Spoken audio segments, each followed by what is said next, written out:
राहतील अशा पद्धतीचे कामं चालू आहेत। ठीक आहे तांबेजी। सभापती महोदय, मंत्री महोदयांनी जे उत्तर दिलं ते अतिशय चुकीचं उत्तर आहे।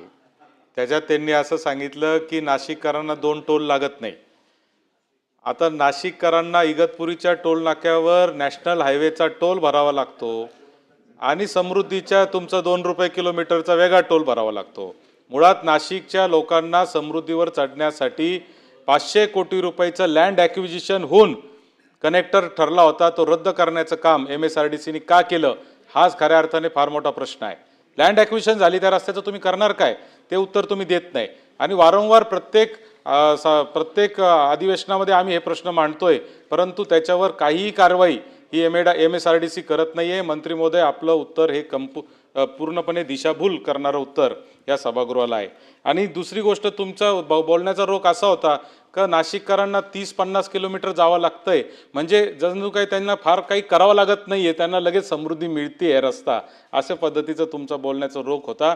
याच्यातून खऱ्या अर्थाने हे उत्तर नाशिककर जेव्हा ऐकतील तेव्हा त्यांच्या मनामध्ये संतापाची लाट उसळल्याशिवाय राहणार नाही, ही वस्तुस्थिती आहे। कारण रोज आम्ही तिथं संघर्ष त्या समृद्धीवर चढताना आणि उतरताना करतोय। मला स्पेसिफिक तुम्हाला प्रश्न आज मंत्री महोदय विचारायचा आहे। अनेक चर्चा झाली, क्वालिटीची बाबतीत झाली, आता परब साहेबांनी वेस्ट साईड अम्युनिटीच्या बाबतीत सांगितलं, आपण सांगितलं 6 महिन्यात होईल। आजच NDTV आणि Zee24 तास आणि सगळ्या वृत्तवाहिन्यांनी बातम्या दिलेल्या आहेत। रस्त्यावर फळं विकणारे मुलं आणि ते फळं विकतायत रस्त्यावर, वेस्ट साईड अम्युनिटी नव्हे।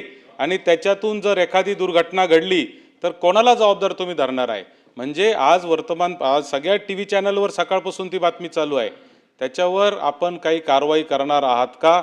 आणि ज्या पद्धतीने नाशिककरांना कनेक्टर नाही, 2 टोल भरावा लागतायत, NHIचा टोल माफ करण्याचा अधिकार MSRDCला नाही, निदान MSRDCचा जो समृद्धीचा टोल आहे तो तरी नाशिककरांना माफ तुम्ही करणार आहात का?